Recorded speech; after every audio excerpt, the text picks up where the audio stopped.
Je n'ai pas lu les livres des autres premières dames parce que je ne voulais pas être influencée par leur manière de définir ce rôle. Je savais que je devais trouver ce rôle de manière unique et spécialement pour moi et qui j'étais. Du coup, j'ai commencé à réfléchir à la personne que je voulais être dans cette position. Et vous savez, j'avais besoin de l'être pour mes filles avant tout. Souvenez-vous, Malia et Sacha étaient toutes petites quand nous sommes rentrés en fonction. Et ça m'émeut encore aux larmes de penser au premier jour où je les ai mises dans la voiture avec leur agent des services secrets pour aller à leur premier jour d'école. Et je les ai vus partir et j'ai pensé, qu'est-ce que je fais à ces bébés?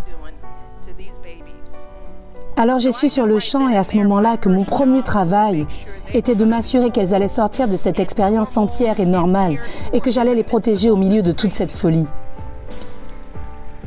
Et c'est là que j'ai commencé à comprendre que si je voulais les protéger, je devais en premier lieu me protéger moi-même et protéger mon temps.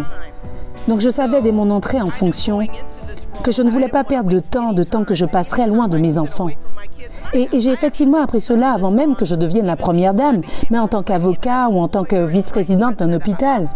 Une des choses que j'ai réalisées est que si vous ne prenez pas le contrôle de votre temps et de votre vie, d'autres personnes vont l'engloutir.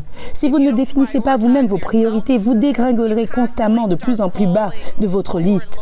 Et vos enfants tomberont aussi de plus en plus bas sur votre liste.